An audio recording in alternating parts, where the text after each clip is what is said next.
Alors, bonsoir mesdames, bonsoir mesdemoiselles, bonsoir messieurs. Bienvenue à cette nouvelle émission de Point de bascule, votre émission d'information préférée du mercredi soir. Hein? Et ce soir, vous allez devoir vous contenter de peu. Quoique sur le poids... Sur le poids, ça va. Ça va, oui. On n'est rien que deux, et Alexandre Cormier-Denis et moi-même. Bonsoir. Mais vous inquiétez pas, on va essayer de compenser pour... quoique, on aurait de la difficulté à rivaliser avec Saint-Yann. Ah oui. Hein? Oui, et Jean-Claude. Et Jean-Claude, c'est une autre affaire. Oui, c'est autre chose. Bon. Alors, nous sommes, évidemment, il faut toujours rappeler ça, mercredi, le 19 avril, et... En l'an de grâce 2017. En l'an de grâce 2017. Et quoique l'an de grâce, ça devient une expression qui est un peu, comment dirais-je, dépassée, parce que il n'y a plus rien de gracieux de toute façon dans le temps. Et surtout pas dans les temps qu'on vit à l'heure actuelle. Et on prend des distances avec tout, hein, et notamment avec l'Église catholique, notre passé, nos racines. Tout à fait. Le yarbet aux vaches. Oui, oui. Et puis, on s'en va nulle part à la vitesse grand V. Bon. Et en plus, là, on subit depuis ces derniers temps une tentative de culpabilisation collective assez incroyable. Oui. Dans lequel, malheureusement, on voit que même le chef du Parti québécois, il participe à sa manière, en nous disant qu'il veut mettre en place des inspecteurs antiracistes. Alors, il veut mettre en place, sur le modèle de la lutte contre le tabagisme, il veut mettre en place des inspecteurs qui, finalement, feraient respecter l'embauche de quotas pour les employeurs d'employés issus de la diversité. Alors, es-tu sérieux? Oui, il a proposé ça. Alors, c'est assez paradoxal, Richard, parce que d'un côté... C'est Jean-François Lisée qui s'est proposé. Jean-François Lisée. Alors, parce que d'un côté, il ne veut pas de la commission d'enquête que propose le Parti libéral sur le racisme systémique. Hein, mais il veut faire une police de la race. Exactement. Alors, c'est très ambigu. Moi, je croyais... Ambigu, mais le terme est faible. Le terme est très faible. Mais moi, je croyais qu'il allait se distancer de Québec solidaire sur cette question-là. C'est-à-dire, je pensais qu'il allait dire, écoutez, il n'y a pas de racisme systémique, et c'est la frontière qu'il allait tracer avec Québec solidaire. Or, il s'avère qu'il embarque totalement dans la logique de la culpabilisation généralisée. Et je dirais même que c'est assez désolant, parce que sur le coup, j'ai honte à l'avouer, mais c'est un fait, je suis plutôt en accord avec la réponse de Philippe Couillard, qui dit « il est plutôt préférable de prendre des mesures positives plutôt que coercitives ». Tout à fait. Sur cette question-là, je me suis retrouvé... Moi aussi, j'ai raison. Je me suis retrouvé en porte-à-faux total avec le chef du Parti québécois, et c'est très rare que ça m'arrive, mais j'étais en accord avec... Philippe Couillard. Avec Philippe Couillard, qui, bon, pas sur la question évidemment de... La tenue ou non d'une telle commission? Non, on sait déjà quelles seront les conclusions. On va nous dire que le Québec est systématiquement raciste. C'est ça. Raciste, qu'on vit un racisme systémique, et qu'il faut s'auto-flageller collectivement. Et il va ça risque, moi, connaissant le Parti libéral, ça risque, d'être surtout une manœuvre électoraliste. Ça va être pour finalement culpabiliser le Parti québécois et le Québec tout entier. Et le Québec tout entier sur les enjeux identitaires pour finalement se présenter comme le parti de la vertu, de la tolérance, de l'ouverture, du multiculturalisme. Et c'est exactement la carte que les libéraux vont essayer de jouer en 2018 pour ne pas qu'on leur parle de leur bilan absolument catastrophique sur la corruption généralisée de leur régime. Eh ben. Donc ils vont se refaire une vertu sur la question du racisme systémique. N'importe quoi. C'est vraiment affligeant de voir que nos représentants ont une vue aussi courte de nos intérêts, du bien commun. Oui, ils ont leur intérêt. Mais bon, l'intérêt, écoute, je commence à poser des questions, là.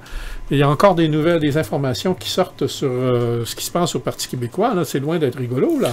Ah oui, effectivement. Je veux dire, non seulement y a-t-il de la tension sur la question de l'identité. Oui.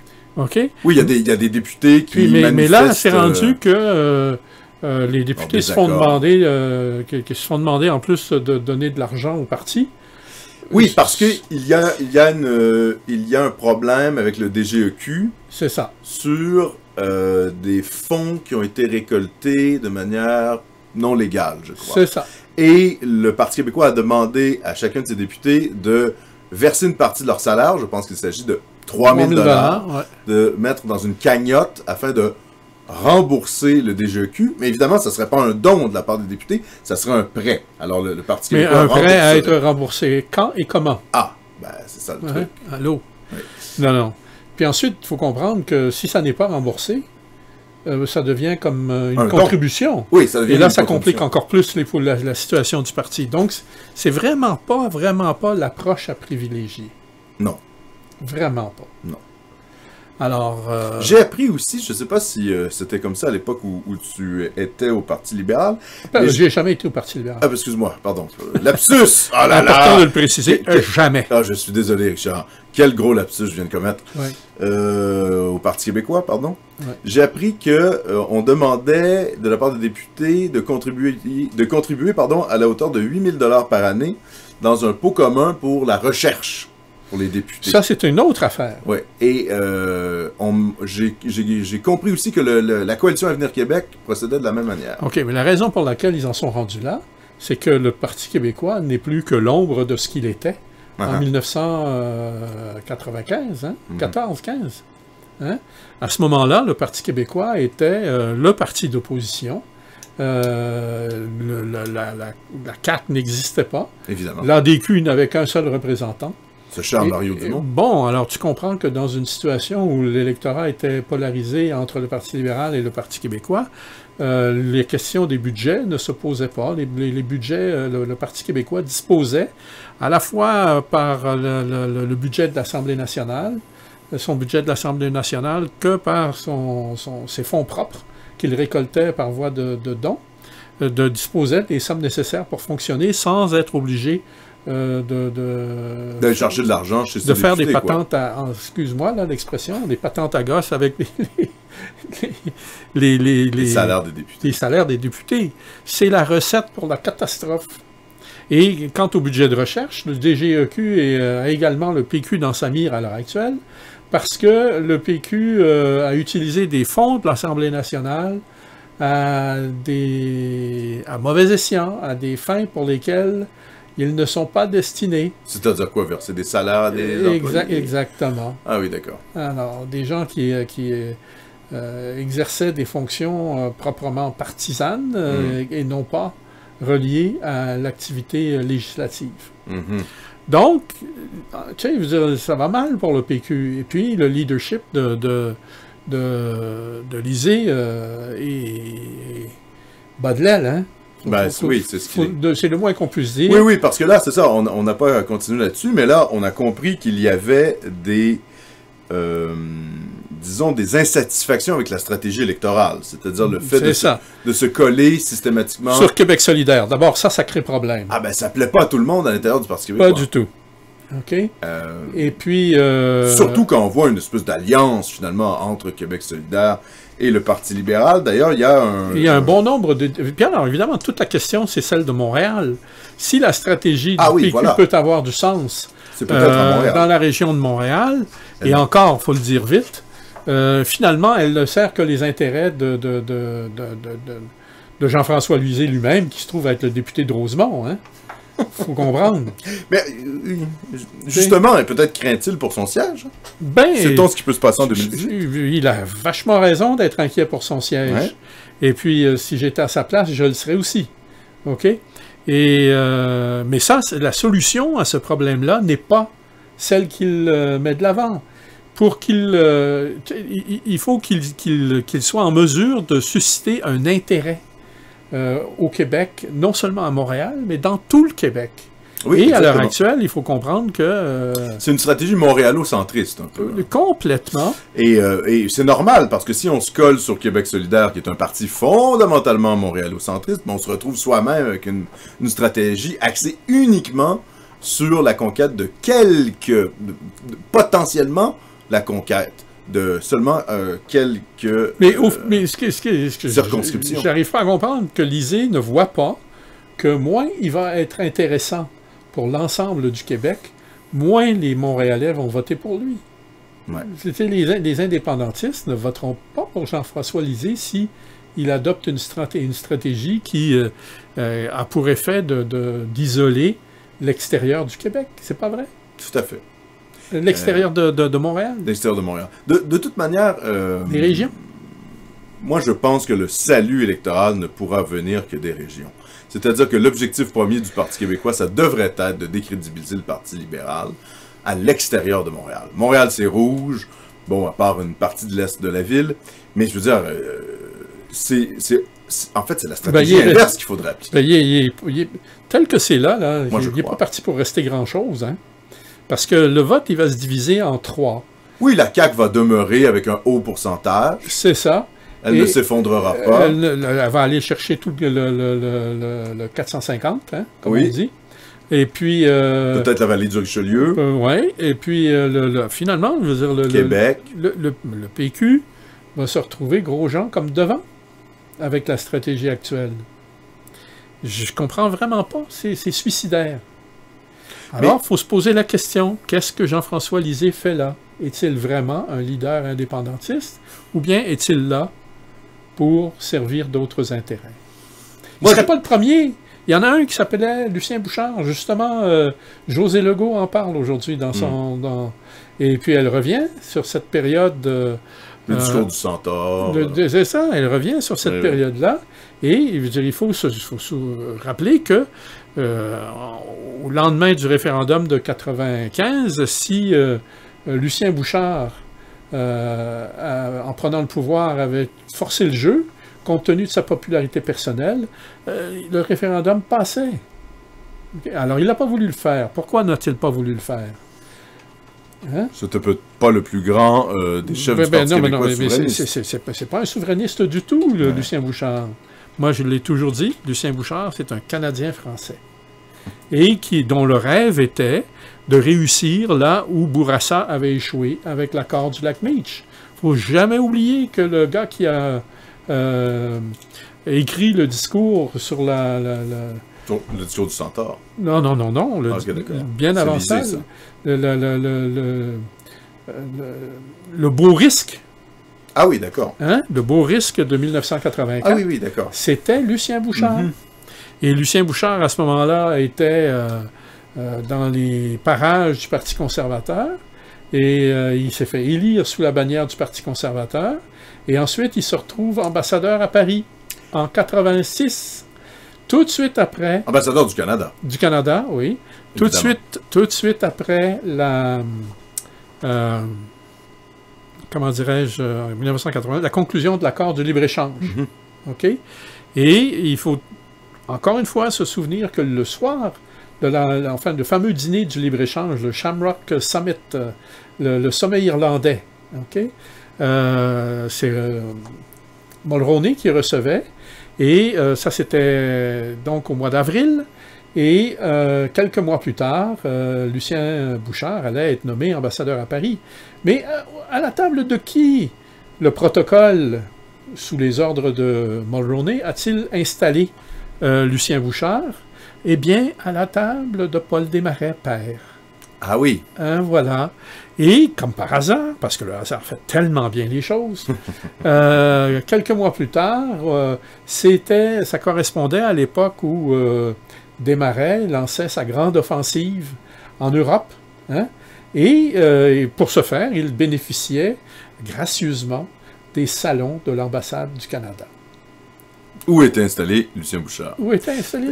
D'ailleurs... Tu vois-tu, là, comment? Oui. Bon. Pour faire suite à ça, Richard, d'ailleurs, maintenant, Lucien Bouchard, je pense qu'il a été, je ne sais pas s'il est encore lobbyiste pour une compagnie pétrolière. C'est ça. Qui, je pense, est proche de Power. Est-ce que c'est possible? Évidemment. Oui, voilà. Alors, il est resté dans le réseau des Marais, finalement. Il l'est encore. Oui, c'est voilà. Okay. Ben oui, c'est ça, il est resté. Il l'est encore. Mais pour revenir à Jean-François Lisée, parce qu'il faut quand même...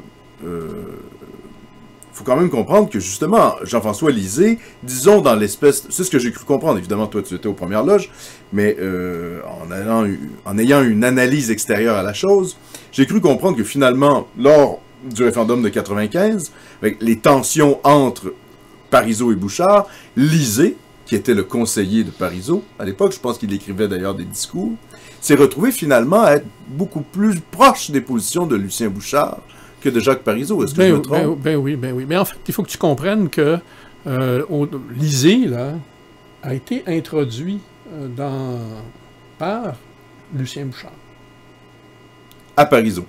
Parizeau. Ah, d'accord. OK? D'accord. Alors, et qu'est-ce qui avait permis que ça puisse se produire? Ben, il y a eu 2 livres de publiés par Jean-François Lisée sur Bourassa. Oui. Le menteur et le tricheur. Oui. Qui a écrit ça? C'est Jean-François Lisée. Et si ma mémoire est fidèle, ça a même été publié aux éditions de la Presse. D'accord. Si ma mémoire est fidèle. Mais ça se peut que je me trompe, et puis je ne mettrai pas une fortune là-dessus, d'accord? D'accord. Mais il faut aussi se souvenir qu'en 85, Jean-François Lisée, lui, était, comment dirais-je, conseiller, et était pas éditorialiste, mais chroniqueur de la presse à Washington. Tu sais, on est en 1985, on est au moment où l'accord de libre-échange est en train de se négocier, un accord extrêmement important pour une entreprise comme Power Corporation. Et quand tu vas envoyer un journaliste à Washington pour occuper ce poste-là à une époque assez stratégique à cette période-là, vas-tu choisir quelqu'un qui est opposé, qui a des visions ou des vues opposées aux tiennes? Sans doute pas. Sans doute pas. Soyons honnêtes. Donc, il faut comprendre que Jean-François Lisée avait des vues sensiblement concordantes avec celle de l'Empire des Marais. Et puis, quand on regarde les vues qu'il a aujourd'hui, mondialiste à tout crin, eh bien, on comprend. Très anglophile aussi. Moi, je veux rappeler à la mémoire des auditeurs qu'il avait proposé de rendre la STM bilingue. J'appelle pas ça de l'anglophilie, moi. J'appelle ça de l'anglo-carpetterie. Oui. Anglo-gaga. Oui, tout à fait. OK. Oui. En fait, il est carpette. Il est totalement carpette. Enfin, sur la question de la langue, moi, j'ai toujours trouvé extrêmement douteux, Jean-François Lisée. Bon, à la limite, tu sais, parce que je me dis, d'accord, il a eu une stratégie de tasser le référendum, dire, écoutez, l'important, c'est de chasser les libéraux, on veut prendre le pouvoir, donc pas de référendum dans le premier mandat. Moi, je suis d'accord. À la limite, ça se discute, mais à la limite, on peut comprendre. Le problème, c'est que si un chef souverainiste fait ça, il faut qu'en contrepartie, il soit nationaliste au minimum. Il faut qu'il défende le Québec bec et ongle. Il ne faut pas qu'il embarque dans la culpabilisation, dans le recul identitaire, dans le recul linguistique, comme c'est le cas actuellement. Parce que là, sinon, ça devient n'importe quoi. Qu'est-ce qu'est le Parti québécois s'il ne défend pas la langue française, s'il ne suit pas les recommandations, par exemple, du mouvement Québec français, si il n'est pas capable de parler d'identité de manière décomplexée, et en plus, il promet de ne pas faire l'indépendance dans les prochaines années, ben, ça se met à être, comment je dirais... douteux. Ben oui, c'est problématique. Oui. C'est très, très problématique. Et en tant que souverainiste, il y a beaucoup de gens, et je le vois, qui se posent beaucoup de questions. Ben oui. Tu sais, je veux dire, les échos qu'on reçoit à Vigile vont exactement dans ce sens-là. Hein? Oui. Les gens, ils ne se rendent pas compte, là, mais nous, on a un dialogue constant avec environ une dizaine de milliers de lecteurs sur une base quotidienne. Alors, ils nous font savoir des choses. Ils nous sont des sons de cloche. On reçoit des sons de cloche, hein? Et puis, bien évidemment, si je m'exprime comme je le fais, c'est parce que je reflète, en gros, ce que les gens pensent, hein, ce que les gens me disent. Oui, en grande partie. Pour précision, alors, pour ne pas induire en erreur nos auditeurs, les livres de Jean-François Lisée sur Robert Bourassa, Le Tricheur et Le Menteur. Et Le Naufrageur. Le Naufrageur, oui. Ont été publiés chez Boréal. Chez Boréal. Bon. Alors, ben, tu vois, j'ai bien fait de ne pas m'allonger le coup. Exact. Mais j'ai nuancé mon propos. Tout à fait. OK. Alors... D'ailleurs, dans le domaine de la culpabilisation généralisée, on a eu droit à une petite nouvelle hier, qui est sortie hier, avec Gabriel Nadeau-Dubois, qui finalement est allé à un événement organisé par une association qui souhaite mettre en place une DPJ musulmane, islamique, et à laquelle était convié un certain Cheikh Saïd Youssef Fawaz, qui est proche de la Ligue islamique mondiale, donc un réseau islamiste financé par l'Arabie saoudite, lui-même est payé par l'Arabie saoudite, et il est ouvertement en faveur de ce qu'on appelle les hudud dans le fiqh, la jurisprudence islamique, c'est-à-dire les châtiments corporels de la charia. Alors ça veut dire, par exemple, la lapidation, par exemple, l'ablation d'une main, on va dire ça comme ça, dans le cas de vol, etc. Et il défend ouvertement ces positions-là. Je suis retombé sur un ancien article qui avait été écrit dans la presse. C'est pas l'ablation, là, c'est l'amputation. Oui, pardon, tu as raison. C'est l'amputation, l'amputation de la main en cas de vol.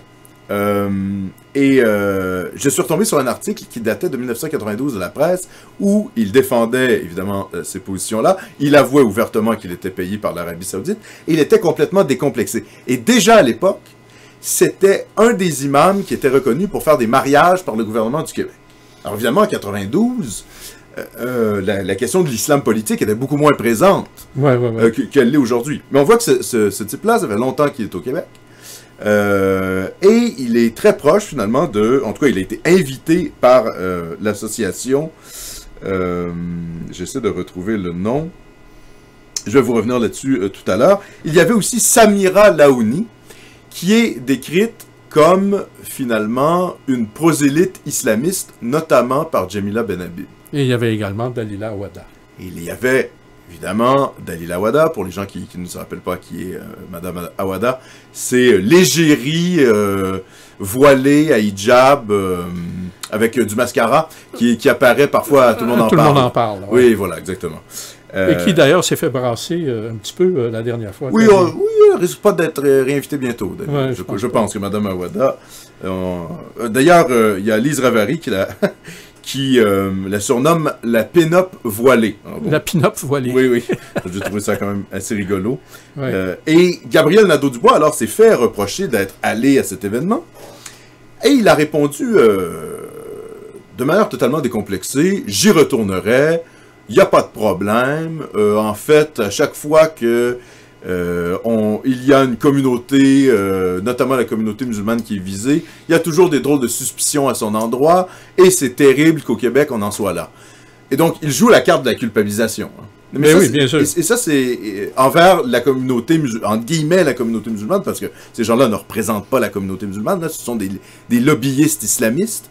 Et c'est ça qui est un peu pathétique, c'est-à-dire que cette gauche-là, la gauche qu'incarne Gabriel Nadeau-Dubois, est incapable de voir les musulmans comme en tout cas, les musulmans en général, comme des acteurs de l'histoire. Il les voit toujours comme des victimes de l'histoire. Alors que, je suis désolé, les musulmans sont des acteurs de l'histoire. Ils font des choix politiques. Ils agissent, ils militent pour des choses. Quand on est payé, par exemple, par l'Arabie saoudite, on n'est pas un pauvre Soudanais qui vient du tiers-monde.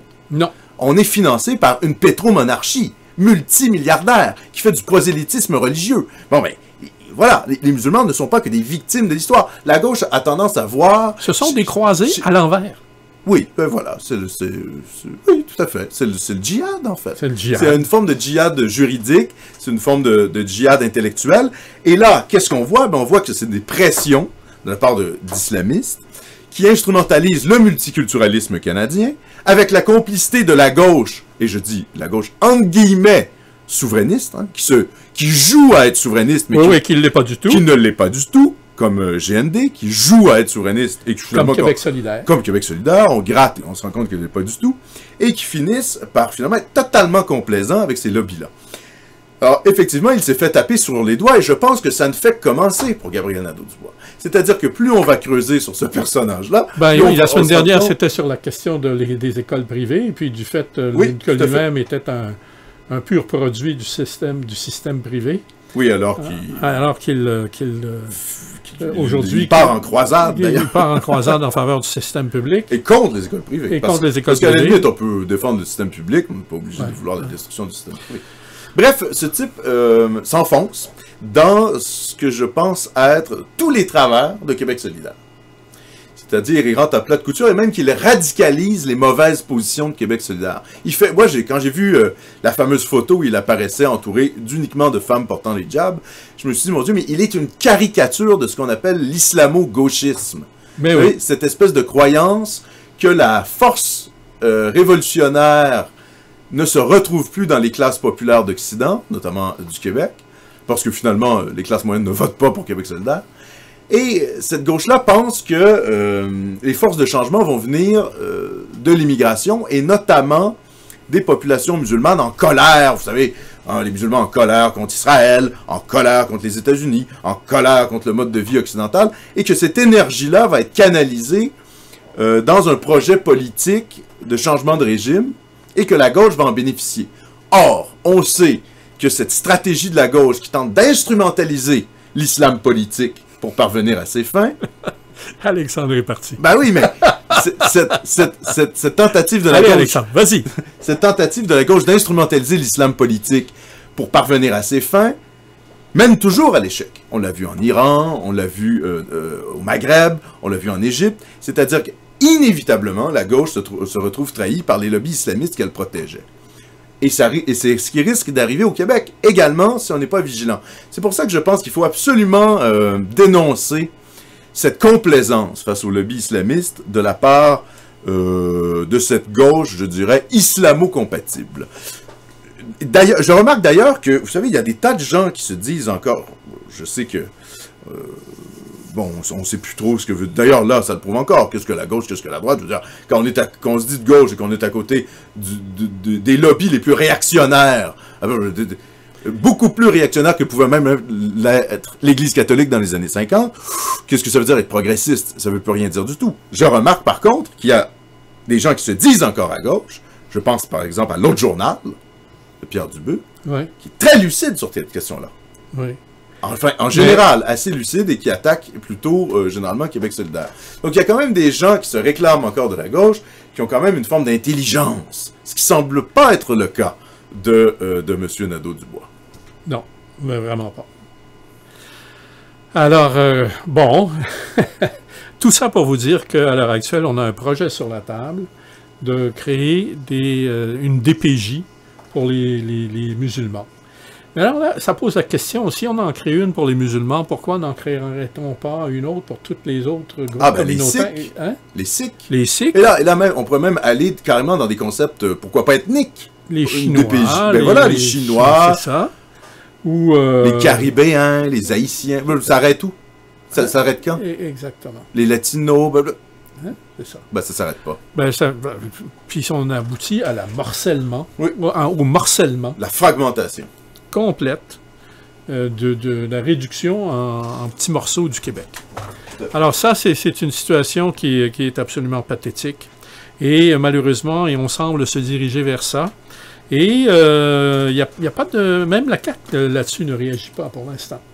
On espère que quelqu'un va se réveiller à un moment donné, parce que si tel devait être le cas, ça serait particulièrement alarmant. Ah ben oui. Pour les perspectives du Québec. Ah ben oui, totalement. Ça veut dire qu'on enfermerait des jeunes... On n'existe plus. Dans des communautés. Alors au Québec, à l'heure actuelle, il y a comme une situation quand même assez particulière, hein, où on sait que le pouvoir, le régime libéral, est corrompu jusqu'à la moelle. Okay? On le sait, on a des preuves... qui abondent et nauséabondent, hein? Oui. Scandale après scandale. Scandale après scandale. Il y a des accusations qui sont sur le point d'être portées un jour et qui ne le sont plus le lendemain. Il y a du fling-flang avec la police. Il y a avec la justice, avec la direction des poursuites criminelles et pénales. Bref, on nage dans la corruption la plus totale, et pourtant, rien ne sort. Ben non. Hein? Et rien une forme d'omerta. Non, non, c'est plus grave que ça. Il y a comme une espèce d'attentisme, OK? Que quelque part, on soit sauvé d'ailleurs. Et d'où cela pourrait-il être? Hein? Et quand on regarde le fait que, bon, à la veille des élections présidentielles françaises, c'est comme si tout se tait et tout le monde a les yeux braqués sur ça, tout le monde retient son souffle, et tout le monde se dit qu'est-ce qui va se passer après ça. Comme les gens ont peu fait au moment du Brexit, comme ça s'est également un peu passé au moment de l'élection présidentielle américaine. Donc tu as l'impression que finalement, les gens au Québec sont dans une espèce de mode d'attente.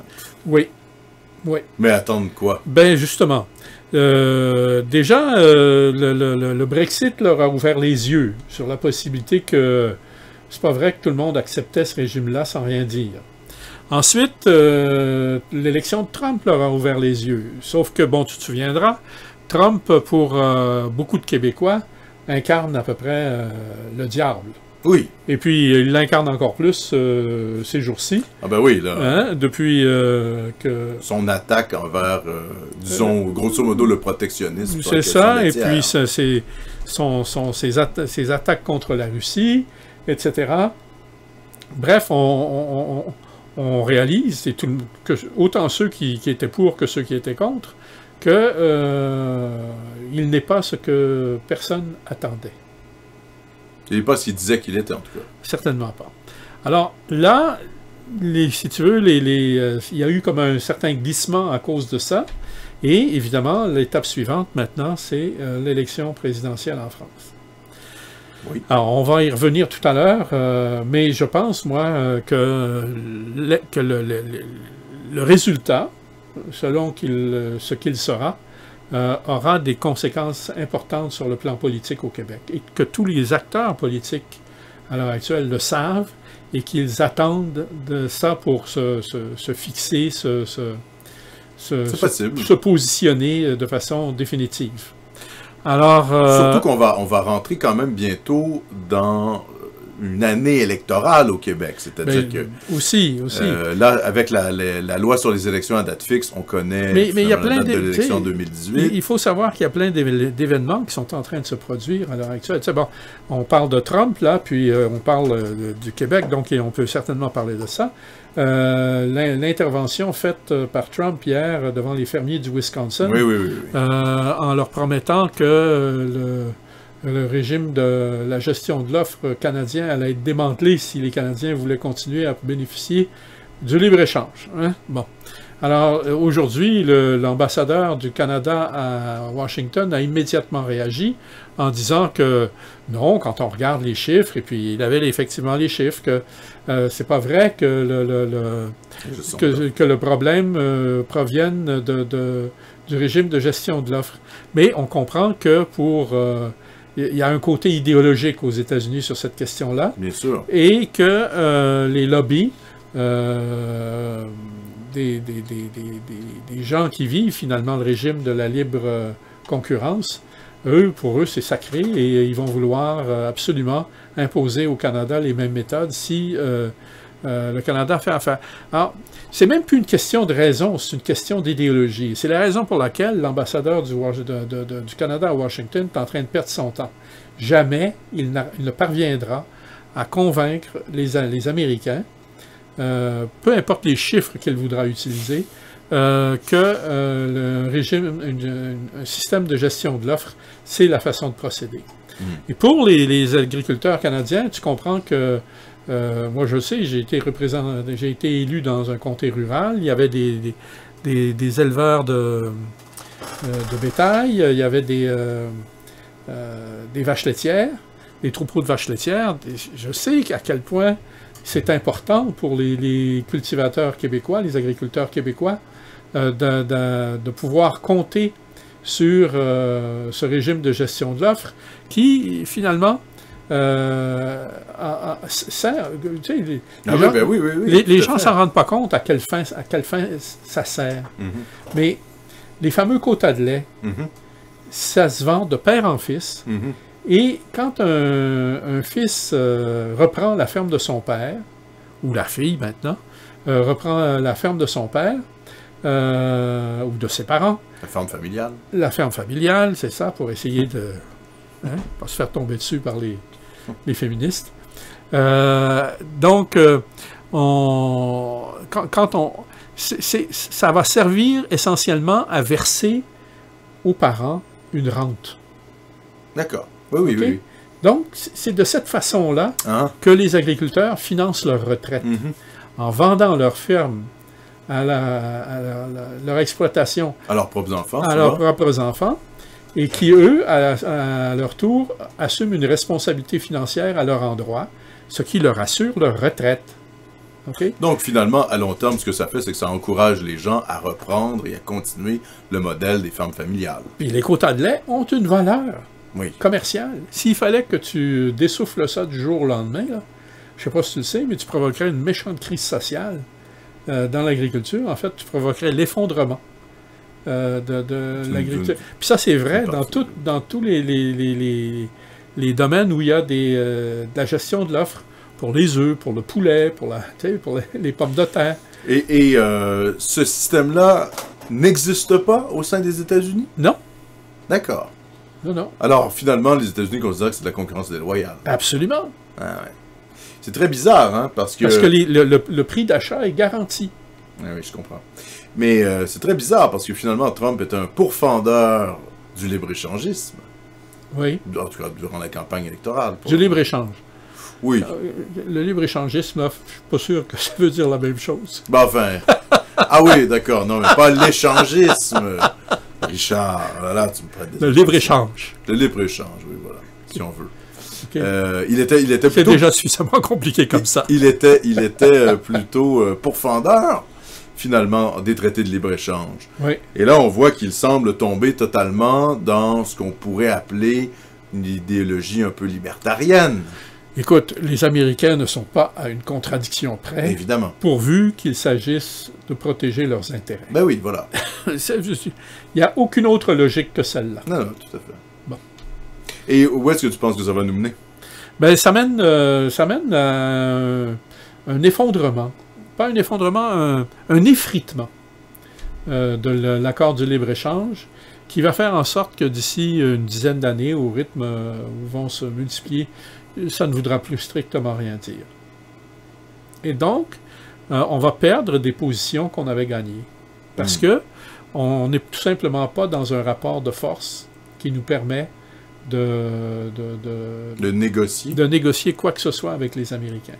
Sauf si eux-mêmes s'effritent. Et ça n'est pas c'est une hypothèse qui n'est pas du tout exclue. Et ça aussi, on reviendra là-dessus dans la seconde partie de l'émission.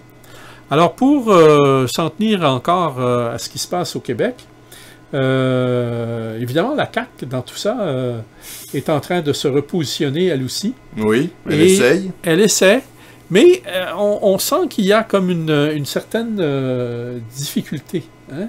Mais oui. La CAQ, de toute manière, on a l'impression qu'elle change d'identité à peu près à chaque 6 mois. Ouais. C'est-à-dire qu'elle a quand même été fondée, je rappelle, que le discours initial de François Legault, c'était de fonder un parti qui ne parlerait pas de la question nationale. Voilà. Qui se voulait un parti gestionnaire, qui allait simplement gérer l'État comme une bonne entreprise et qu'on allait repousser à plus loin toutes les questions constitutionnelles. Or, que s'est-il passé quelques années plus tard, même, je pense à peine 2 ans plus tard, après la fondation de la CAQ, il s'est mis à tenir un discours nationaliste beaucoup plus dur, notamment sur la question de l'identité. Exactement, c'est ce que j'allais dire. Il est revenu là-dessus.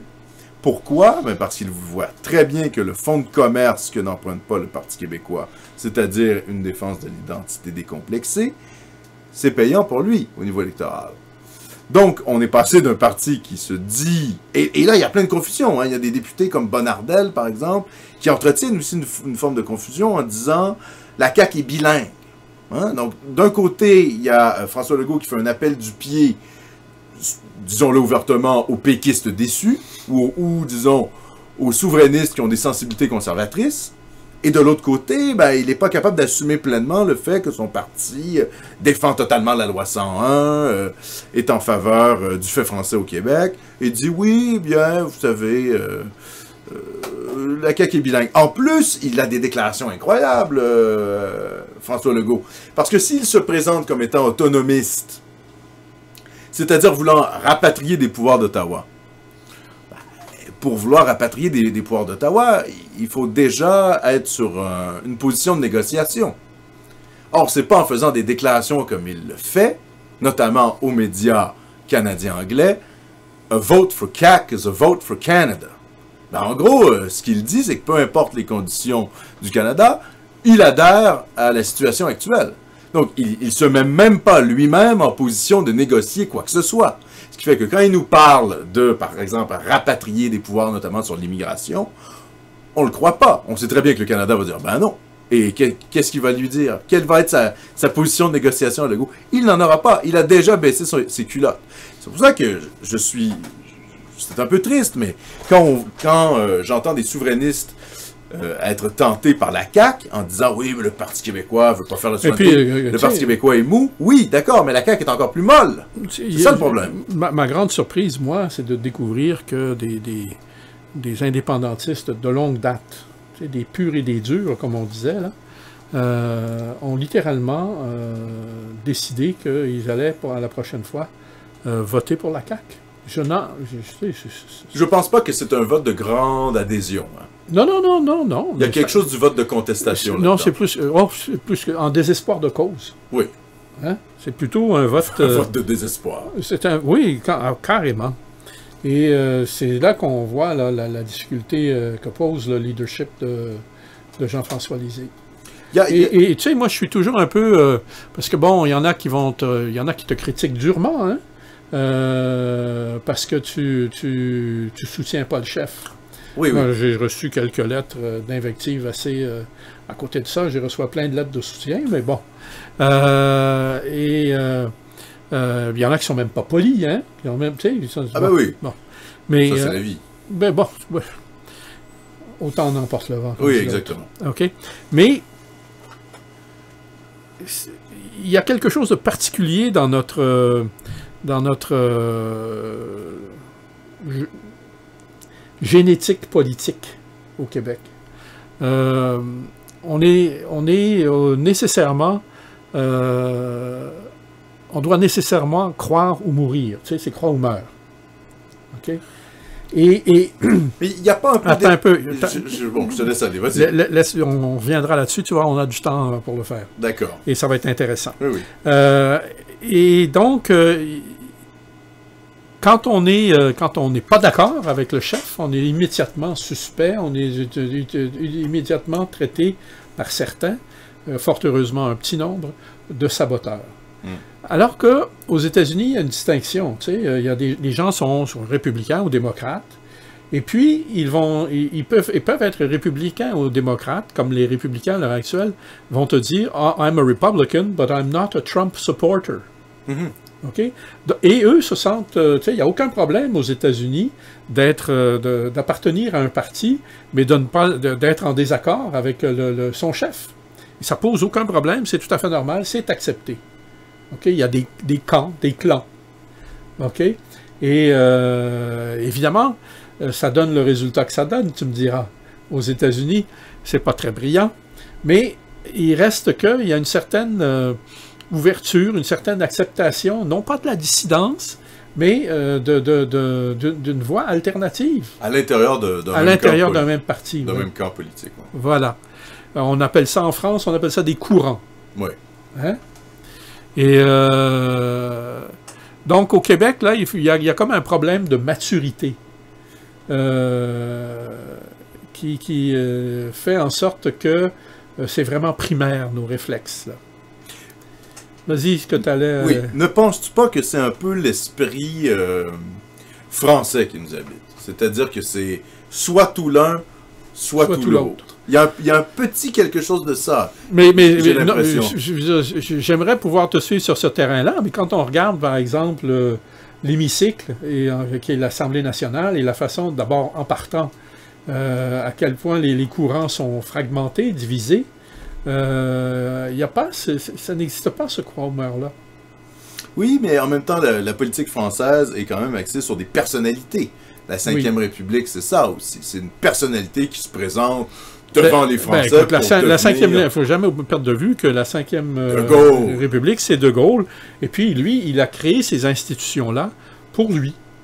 Okay, bien sûr, parce qu'il s'est dit, moi, voici ce que je fais de l'État, donc l'État, c'est ça. D'ailleurs, l'État, c'était lui, là. Oui.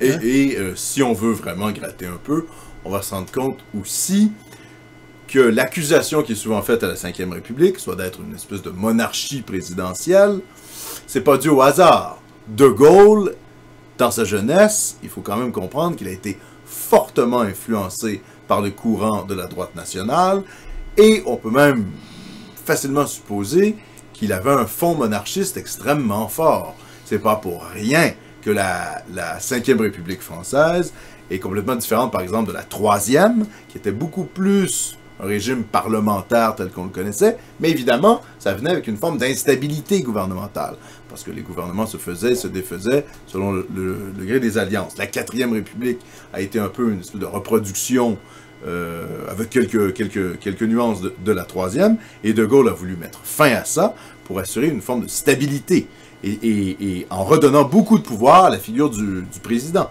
C'est pour ça que je dis quand même qu'il y a quelque chose de l'ordre, comment je dirais, du culte de la personnalité un peu, qui vient avec la politique française, surtout dans sa forme Ve République, c'est-à-dire que... Mais écoute là, soyons clairs. Le culte de la personnalité, dans le temps de Duplessis, on l'avait. Bien sûr. Dans le temps de René Lévesque, on l'avait. Oui, la figure dans le temps de Robert Bourassa, on l'a eu. OK. Et que ça plaise ou non à certains, c'est un fait.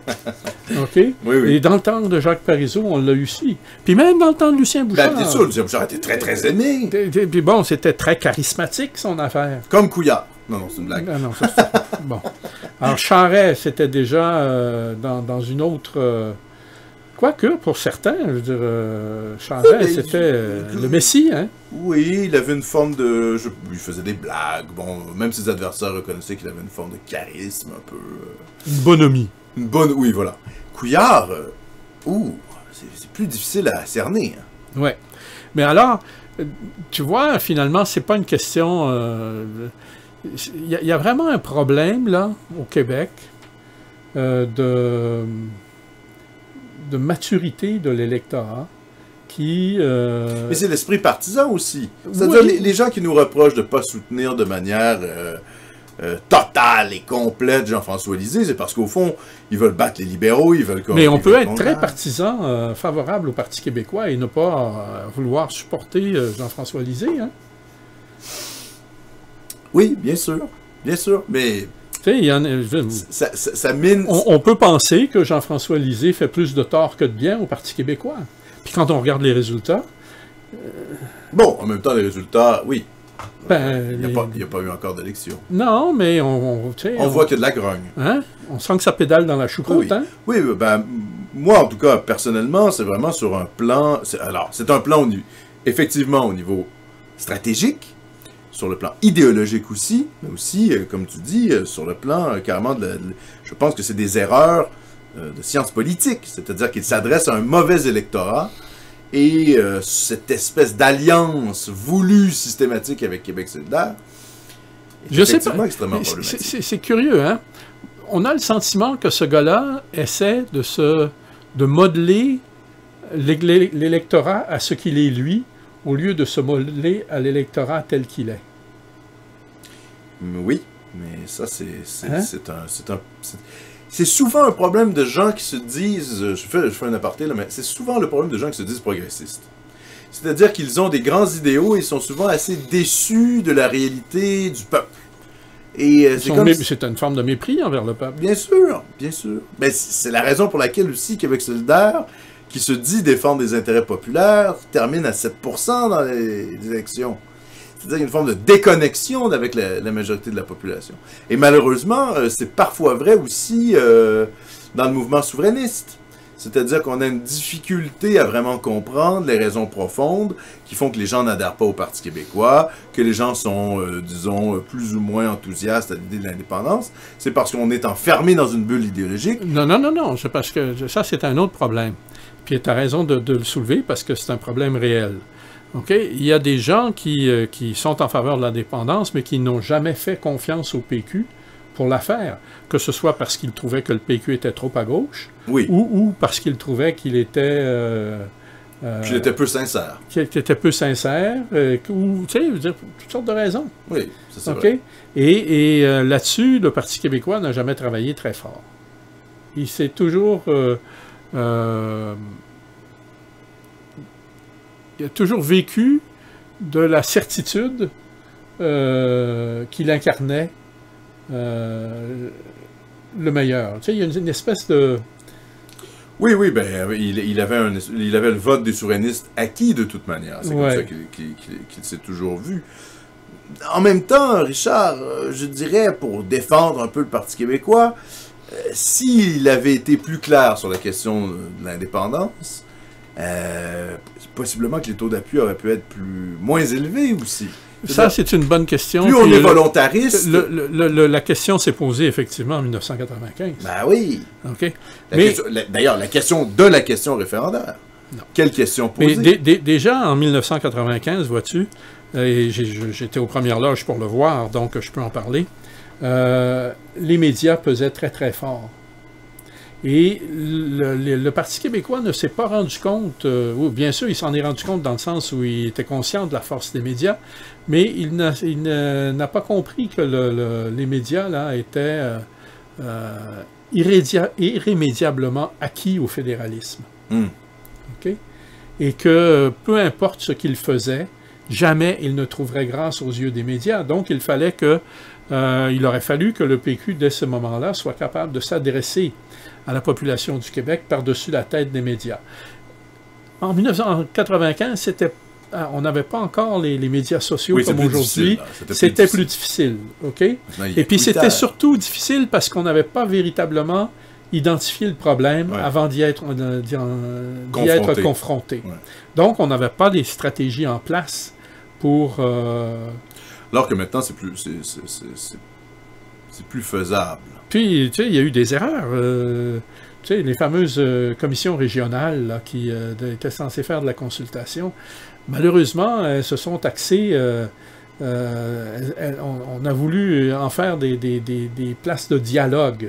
Tu sais, je me souviens, le modèle qu'on voulait utiliser avait été proposé à René Lévesque par Jean-Pierre Charbonneau en 1985, donc peu de temps avant que le Parti québécois cède le pouvoir et que Lévesque, lui, se retire. Et Lévesque avait embarqué là-dedans cette étude-là, et c'est une étude qui avait été faite par un professeur de l'Université Laval, qui avait littéralement, qui était un psychothérapeute. Et puis lui, sa solution, c'était une psychothérapie collective pour le Québec, qu'il voyait lui durer jusqu'à 5 ans. Évidemment, en 1995, on s'est rendu compte qu'on avait très peu de temps, donc il a fallu ramasser tout ça, coincer ça, et c'est justement Jean-François Lisée qui a eu ce travail-là, et d'aboutir aux fameuses commissions régionales. Mais si, au lieu de faire ça, on avait fait, comme moi je l'avais recommandé, des commissions itinérantes à travers le Québec, où on recueillait simplement le point de vue des gens, et que le gouvernement aurait pu, sans la présence de l'opposition, dégager une synthèse, ben, tu vois qu'on aurait été dans une situation complètement différente, beaucoup moins conflictuelle. Et finalement, le PQ est tombé lui-même dans le piège de la polarisation, alors qu'il aurait fallu éviter ce piège-là par tous les moyens. D'ailleurs, il me semble que une partie des libéraux avaient dénoncé ces commissions-là. Bien sûr, ils avaient même boycotté. Oui, voilà, ils avaient boycotté. Okay. Et puis, on avait maintenu ça là, comme des commissaires du peuple, assez bêtement, merci. Moi, je me souviens que j'avais trouvé ça un peu pathétique. Là. Sur le plan stratégique, on s'était fait ramasser comme il faut. Et puis, évidemment, le consensus auquel on aboutissait, étant donné qu'il était il reflétait un contenu qui était obtenu littéralement à force du poignet par la négociation locale. Évidemment, on n'avait aucun contrôle dessus, puis c'était de la giblotte. Alors, il a fallu lui donner une forme, mais tu sais... Donc, c'est pas une expérience à reproduire, c'est ce que tu es en train de dire. Non, absolument pas. Je veux dire, c'était, comme on dit en américain, là, on a mis... we put some lipstick on the pig, hein? On a mis du rouge à lèvres sur le cochon. Ah! Je connaissais pas pour essayer de le rendre attrayant. Ah. Oui. Je connaissais pas cette expression. Et puis finalement, c'était ça, hein, le rapport des commissions régionales. Alors, ça a été une erreur, puis un fiasco à toute fin pratique, oui. qui nous a fait perdre du temps et qui nous a fait perdre du momentum qu'on avait en arrivant en 94, après l'élection. Oui. Mais évidemment, bon, au niveau stratégique, le Parti québécois a pu faire des erreurs, mais je pense quand même qu'il y a toujours une espèce de tension au Parti québécois, parce que si on affirme, par exemple, qu'on va faire l'indépendance avec simplement un vote à l'Assemblée nationale, c'est-à-dire une démarche extrêmement volontariste, il y a toujours un risque de faire peur à l'électorat. Oui, ben là, tu reviens, et puis on y reviendra là-dessus parce que c'est vraiment important, toute la question du mode d'accession à la souveraineté. Ben voilà. OK? Et nous, on a choisi, depuis 1973, de la voie référendaire. On a choisi. Puis quand je dis ça, là, je veux dire, il faut comprendre qu'on se les fait littéralement suggérer hein, par les éminences grises fédérales. On peut le dire ouvertement, la GRC. Non, c'est Paul Tellier qui, à ce moment-là, était le secrétaire général du gouvernement, qui a convaincu Claude Morin de procéder de cette façon-là. Hein? Alors, on s'est fait passer un sapin. Et puis, on a embarqué dans la dynamique référendaire, puis on a perdu de vue... le projet. Le projet. Oui, c'est-à-dire que le projet, ça devient aujourd'hui le référendaum. Moi, je trouve ça hallucinant, même chez les... C'est pas ça du tout. Mais non, le projet, c'est pas le référendum. En plus, en termes d'effectivité, le référendum, c'est quand même seulement qu'un gros sondage. Oui, et puis ensuite, il faut comprendre qu'un référendum, ça vient toujours à l'issue d'un processus et non pas au début. Autrement dit, on ne commence pas par un référendum, on finit par un référendum. OK? Donc, il y a tout un travail à faire avant d'en arriver au référendum. Et quand tu commences par le référendum, ben, tu vois bien que tu mets la charrue avant les bœufs. Tout à fait. Voilà. Alors, écoute, il nous reste... c'est l'heure, le moment de faire la pause. Oui. On vous rappelle que vous êtes à l'écoute de radioinfocité.com, l'émission Point de bascule, animée cette semaine par Alexandre Cormier, Denis et moi-même. Et on vous revient dans quelques minutes après la pause avec une nouvelle qui va vous surprendre et vous intéresser, qui concerne justement Point de bascule et Radio Infocité.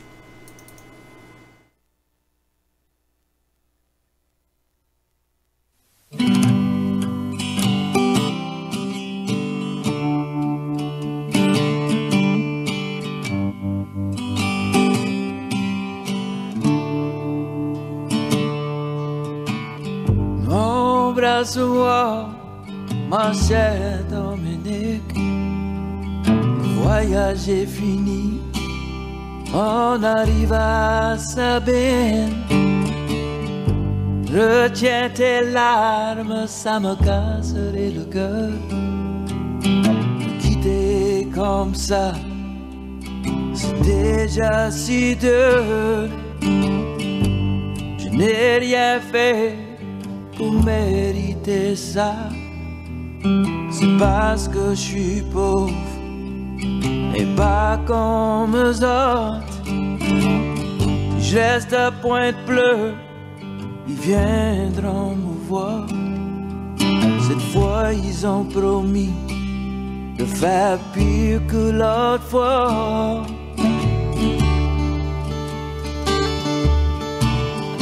Bonsoir ma chère, bonsoir.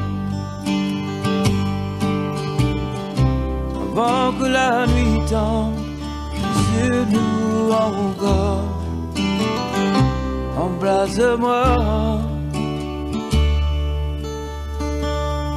et souhaite-moi bonsoir.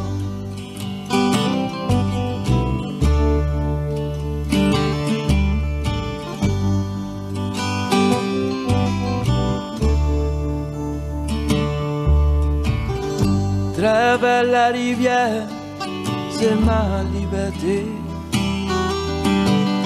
Dans le Texas, ils vont jamais me trouver. Soigne les enfants, et prie donc pour moi.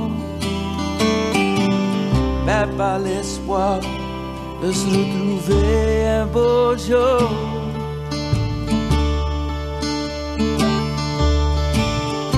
Bonsoir ma chère, bonsoir.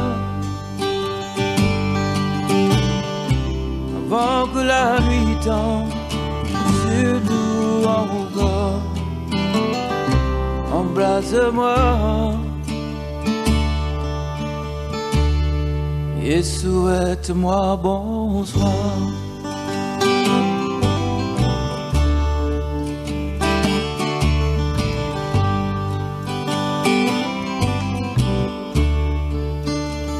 Souhaite-moi bonsoir.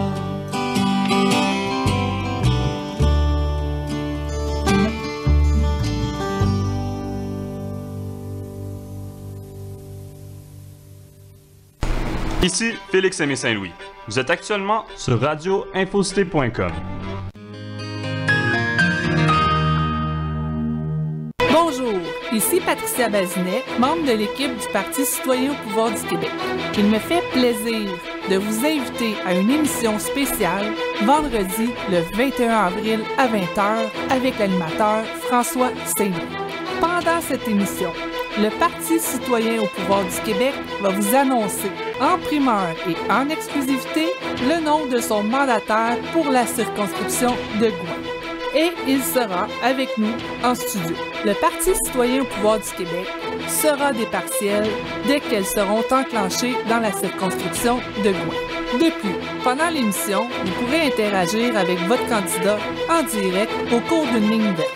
C'est donc un rendez-vous à ne pas manquer, cap vers 2018, avec le Parti citoyen au pouvoir du Québec. On vous attend vendredi le 21 avril à 20h au Journal du soir sur radioinfocité.com.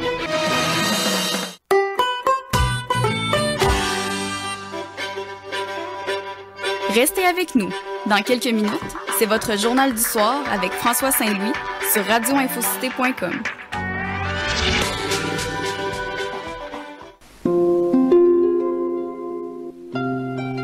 Rendez-vous au motel Roberval dans la région du Lac-Saint-Jean. Vous serez les bienvenus au motel Roberval. Visitez le site internet pour obtenir plus d'informations. L'adresse motel-roberval.com ou appelez-les au 1-877-990-9903.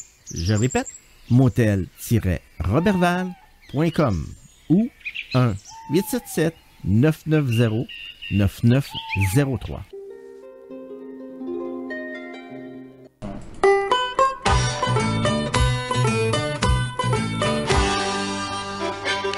À tous les jours en semaine, suivez-moi au Journal du soir. L'information, l'histoire de Montréal, les faits divers et plein d'autres sujets sont au rendez-vous. Ici François Saint-Louis. Je vous convie donc du lundi au vendredi à 21h au Journal du soir sur radioinfocité.com.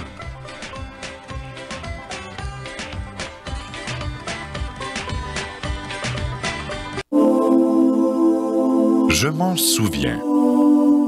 Avec Gilles Proulx.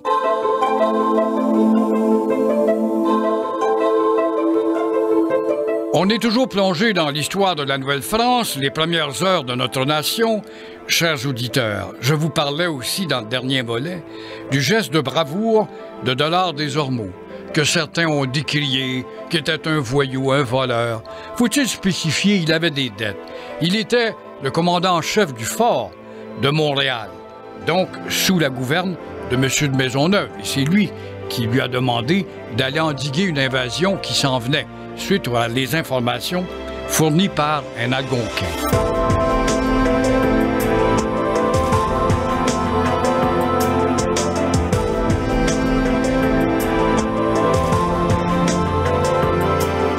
Dollard des Ormeaux avait effectivement des dettes. c'était pas la fin du monde. Dans ce temps-là, on pouvait vous faire passer pour un bandit si vous aviez volé du sel. Imaginez-vous avec aujourd'hui. Alors, Dollard des Ormeaux savait qu'il y avait donc une cargaison de fourrure qui avait été laissée là au long saut. Hein? On prend la rivière des Outaouais et on monte jusqu'à Carillon, où est le barrage d'Hydro-Québec, et c'est là qu'il est allé se battre. Il était pour s'emparer de cette cargaison de fourrure, et en vendant le tout, il aurait remboursé ses dettes. Voilà pour le gros scandale autour de Dollard des Ormeaux, qui, somme toute, avec son geste, sauve la colonie. Toujours est-il qu'il avait que 25 ans, ce gars-là, et puis il va se battre avec bravoure. Bon, un geste malhabile de lancer son baril de poudre vers un lot d'Iroquois qui attaquait son petit fortin, va frapper la branche pour amener le baril à l'intérieur.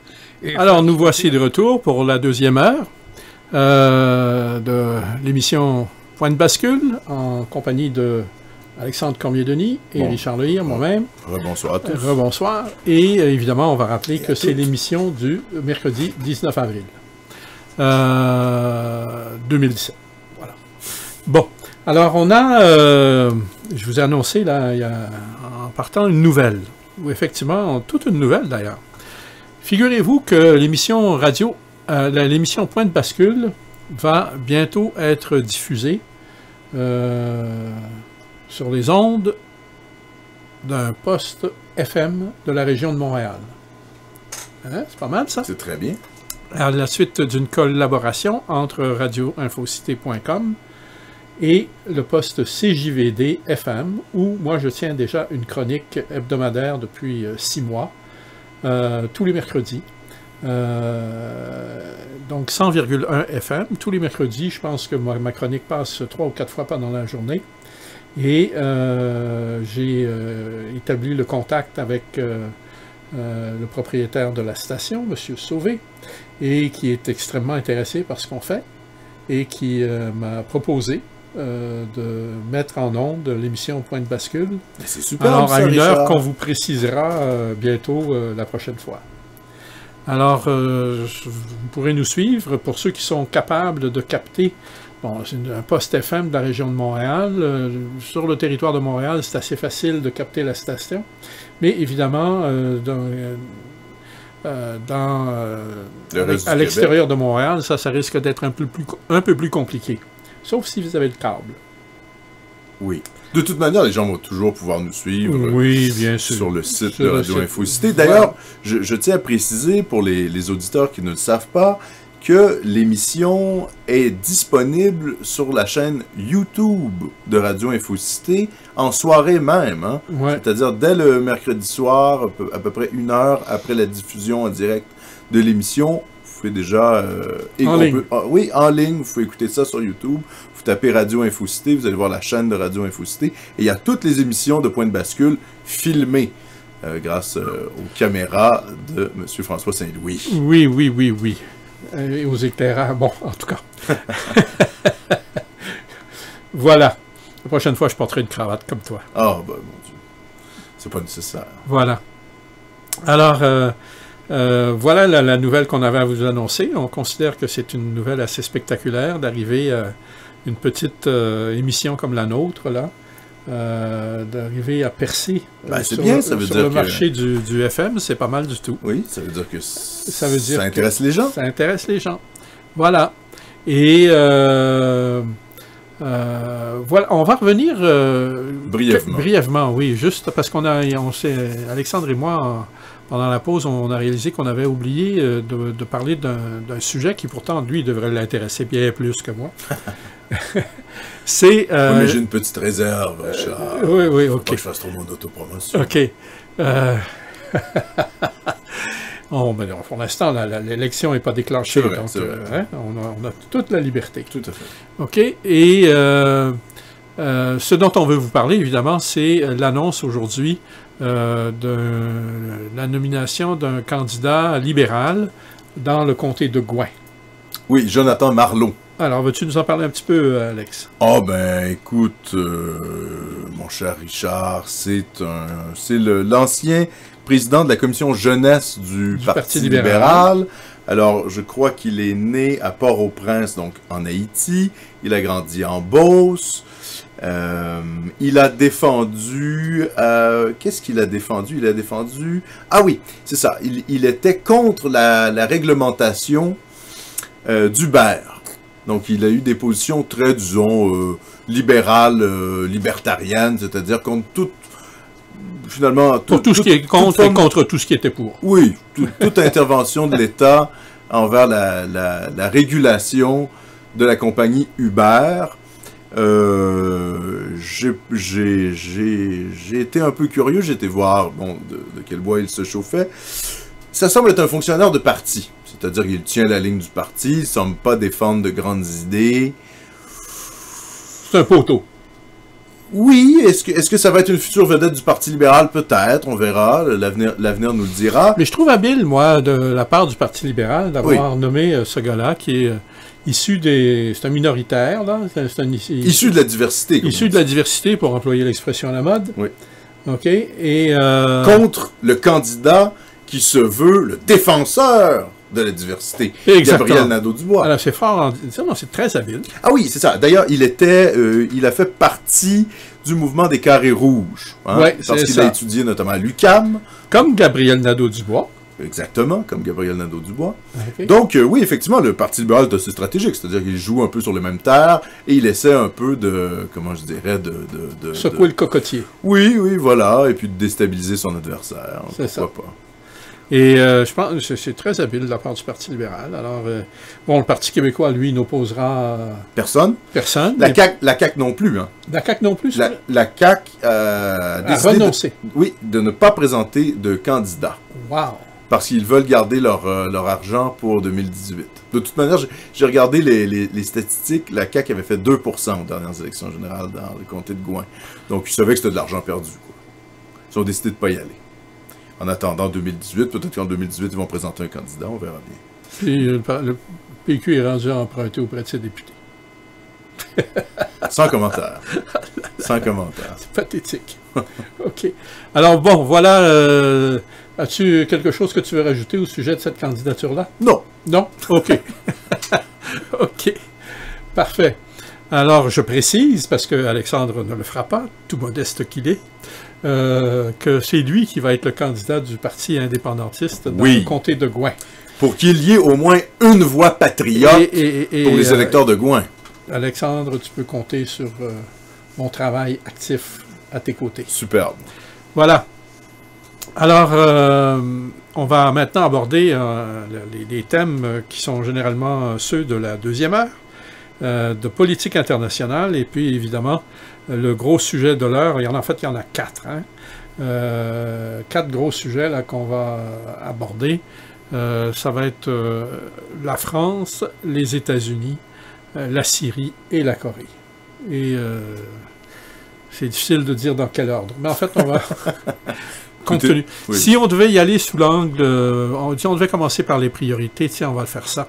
On va d'abord aborder la question de ce qui se passe en Corée. Oui.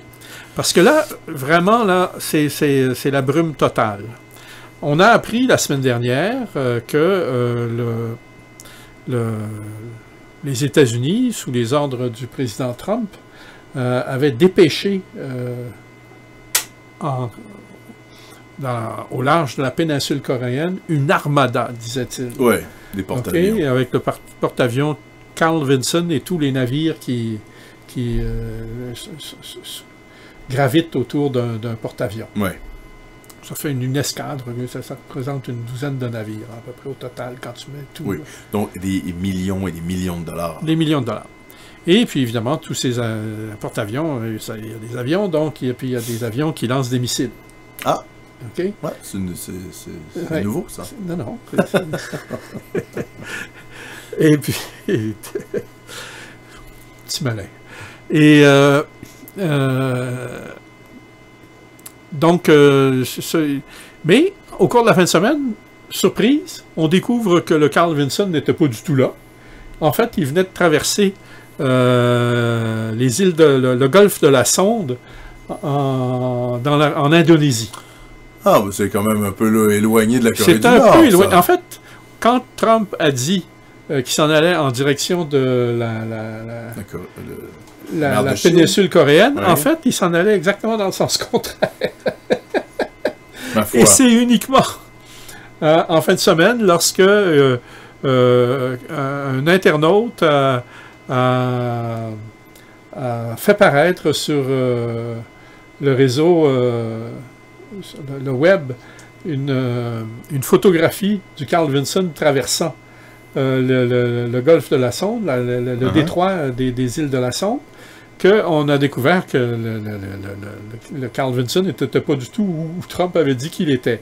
Donc, qu'est-ce qui s'est passé? Ben, il y a eu, figurez-vous, on apprend ça, et ça c'est intéressant de noter, parce que ça survient tout de suite après la confusion qui s'est produite en Syrie la semaine précédente, avec l'attaque avortée qui... oui. Qu'on avait décortiqué d'ailleurs la dernière mission. Et donc, on découvre que l'armée américaine ne suit pas les ordres de Trump au doigt et à l'œil. Ben, ou c'est un plan de communication de la part de Trump. Oui, bon. Alors maintenant, effectivement, depuis cet incident-là, l'avion a pris la bonne direction. Le porte-avions, tu veux dire. Le porte-avions a pris la bonne direction. Ouais. Et en même temps, cette fin de semaine, il y avait le vice-président Pence qui était à Séoul. Oui, il fait une tournée asiatique. Oui, c'est ça. Et puis aujourd'hui, il est au Japon. Et puis évidemment, il cherche le soutien des pays qui sont généralement sous influence américaine. Oui, la Japon, Corée du Sud, la Corée, la Thaïlande, bref, ces pays-là. Des pays aussi qui, souvent, ont, il faut le rappeler quand même, ont des litiges territoriaux avec la Chine. Ouais. Je crois que la Chine ne possède aucun voisin avec lequel il n'a pas de conflit territorial. Avec laquelle elle n'a pas de conflits territoriaux. C'est-à-dire que la Chine est systématiquement... en conflit avec tous ses voisins. Oui, sur des questions frontalières. Mais il faut comprendre que c'est une manière de garder un peu des points de pression, hein, au niveau diplomatique. Il faut comprendre que la stratégie des Américains, évidemment, c'est d'encourager ça. Vous savez que quand tu prends la question du Tibet, tu ne peux pas en trouver... Oui. Mais là, d'ailleurs, parenthèse, le Tibet, j'ai l'impression que ça s'est quand même un peu calmé. On entend beaucoup moins parler du Tibet depuis quelques années, principalement au niveau démographique. Hein. La Chine a fait beaucoup de l'immigration chinoise vers le Tibet, et les jeunes Tibétains consomment maintenant de la culture chinoise. Il y a une forme d'effondrement un peu de la culture traditionnelle tibétaine. Donc c'est un peu pour ça qu'on n'entend plus parler du Tibet. Je referme la parenthèse. OK. Alors, tout ça pour vous dire que la Chine, elle, de son côté, a massé 150 000 troupes sur la frontière coréenne. Nord-coréenne. Nord-coréenne, oui, bien. Enfin, évidemment. Avec la Corée du Nord. Et elle, ce que la Chine redoute, évidemment, c'est un exode massif des Coréens du Nord au fur et à mesure que la perspective d'une attaque militaire va se préciser. Alors, la Chine, elle, ne veut pas du tout de cette invasion-là. Elle a des activités à protéger. Elle a un commerce très actif dans la région immédiate de la frontière nord-coréenne, un centre commercial important, une ville, je ne me souviens plus de son nom, mais c'est du chinois pour moi. Pour nous tous. OK. Et la Chine n'est pas du tout enthousiasmée à l'idée d'avoir des troubles comme ceux-là directement au nord de sa frontière. D'autant plus qu'il faut comprendre que... C'est leur aire d'influence aussi. Oui, exactement.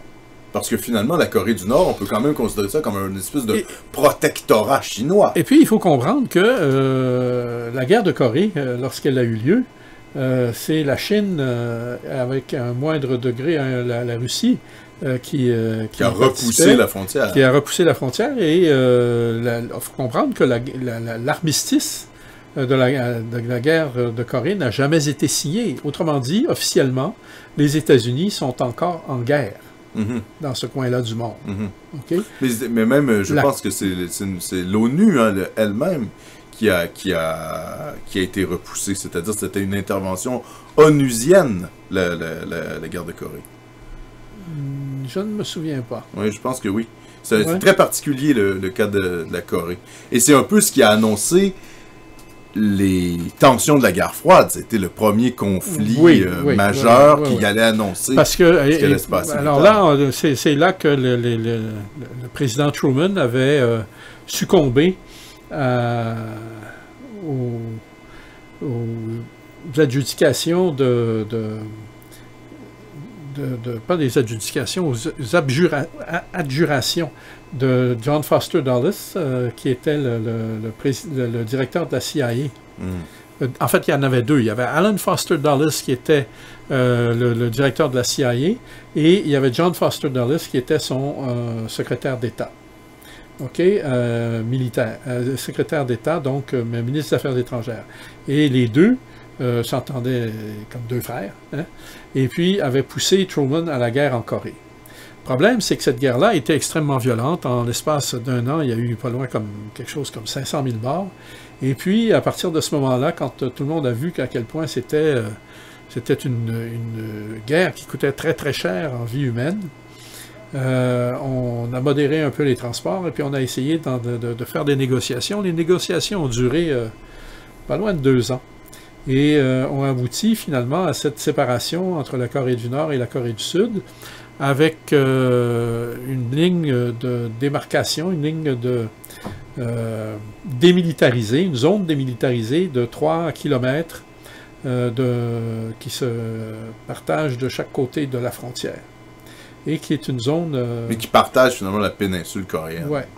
Et il y a une ville qui est sud-coréenne, qui est directement sur cette ligne de démilitarisation et qui, en temps normal, fait l'objet de visites touristiques. C'est Panmunjom, où d'ailleurs avaient été signés, enfin, les accords qui ont mené à la démilitarisation de cette zone-là. OK? Alors, depuis ce temps-là, et c'est important de comprendre la situation dans laquelle se trouve la Corée. De 1910 à 1945, la Corée s'est retrouvée sous domination japonaise et n'était pas un pays indépendant.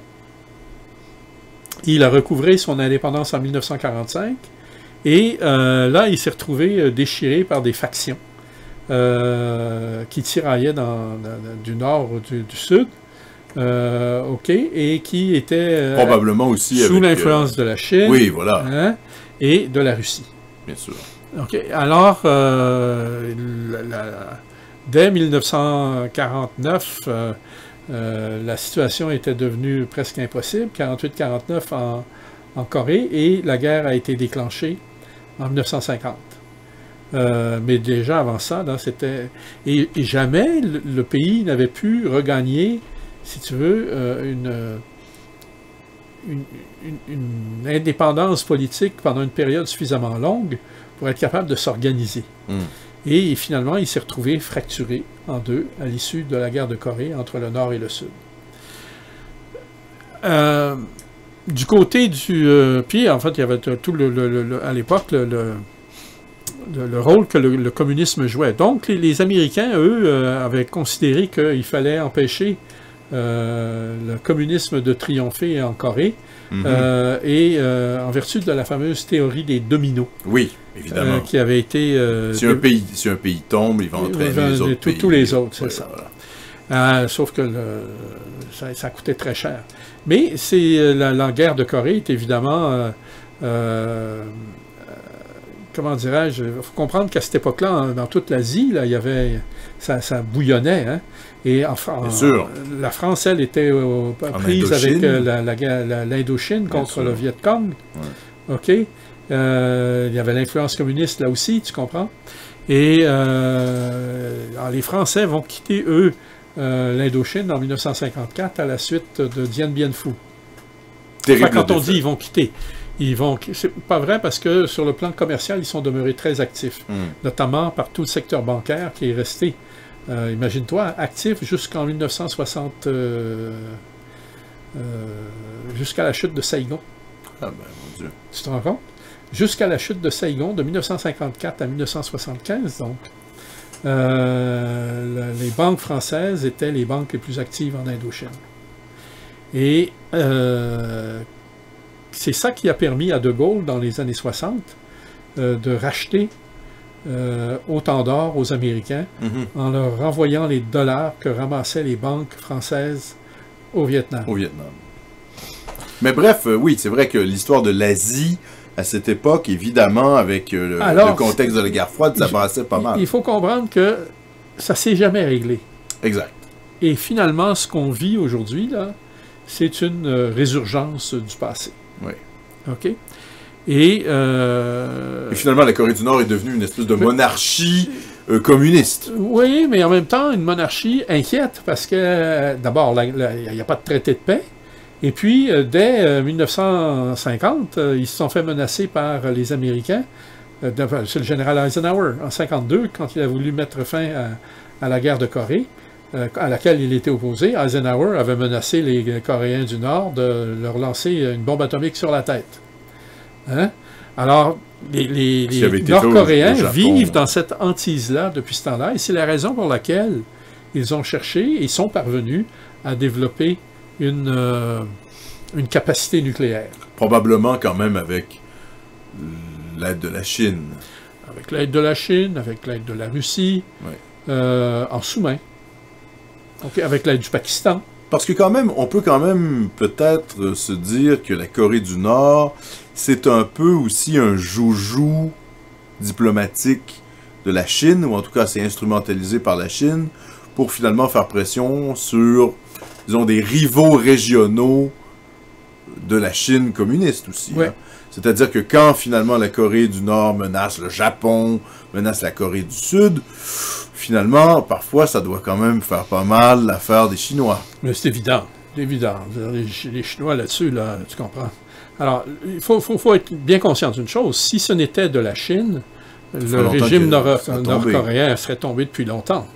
Okay? Donc, la Corée du Nord exporte le gros de sa production vers la Chine. Alors bon, la Chine vient pour faire plaisir aux Américains, vient d'annoncer qu'ils n'achèteraient plus de charbon en Corée du Nord. Ah bon? Parce que tout leur approvisionnement en charbon provenait de la Corée du Nord. Ah bon? Mais les autres, la production que la Corée du Nord exporte vers la Chine ne seront pas touchés. Bon. Alors, il y a une part de théâtre là-dedans. Ah oui, moi, c'est ce qui m'apparaît quand même assez... Puis il y a une part de théâtre qui tient aussi au fait que les États-Unis cherchent par tous les moyens à introduire une division dans le lien qui s'est créé au cours des dernières années entre la Russie et la Chine. Mm-hmm. Et Trump, très confiant, peut-être un peu trop, dans sa capacité de charmer le président chinois lorsqu'il l'a reçu la semaine dernière, c'était, ou la semaine d'avant, à sa résidence officielle de Floride. Lui qui avait été très dur envers la Chine durant la campagne électorale. Alors là, il est convaincu qu'il ait réussi à séduire suffisamment les Chinois pour que les Chinois tournent le dos à la Russie. Oui, enfin. Bon, il se fait des illusions, le pauvre. Oui. Mais on voit quand même à quel point ce lien entre la Chine et les États-Unis, entre la Chine et la Russie, fait peur aux États-Unis, au point qu'ils cherchent par tous les moyens là, à créer, à fomenter une division. Encore une fois, c'est pas nouveau. Hein. L'intervention, ou en tout cas la hausse du ton contre la Corée du Nord fait partie de la mise en scène des Américains pour parvenir à leur fin. D'ailleurs, on vient d'apprendre quand même que la Russie a bloqué une condamnation au Conseil de sécurité des Nations Unies, alors que la Chine soutenait la condamnation. Oui, c'était quelle condamnation? Par rapport évidemment aux tirs de missiles. Ah, de Syrie? Non, de la Corée du Nord. De la Corée du Nord. Oui, tout à fait. Ouais. Et la Russie a bloqué la condamnation, alors que la Chine l'approuvait. Ben, ouais. Mais la Chine, tu comprends qu'ils se sont entendus. entre eux. Et puis la Chine a dit à la Syrie, à la Russie, écoute, moi je me suis entendu avec Trump pour avoir l'air de poser un geste. Alors je vais voter contre, je vais voter pour la résolution américaine, mais toi tu vas voter contre. Tu sais, vous dites, faut quand même pas être naïf. Non, bien sûr. Le jeu de la diplomatie est assez incroyable. Oui, c'est en fait... ça remonte quand même aussi à l'époque de la guerre froide, hein? C'est-à-dire cette tentative de monter Moscou contre Pékin, de jouer Pékin contre Moscou, d'avoir les deux plus grands importants partis communistes, à la fois le Parti communiste chinois et l'URSS, l'un contre l'autre. C'est une vieille stratégie américaine. Oui, mais à l'époque, là, ce qui faisait peur, c'était le communisme.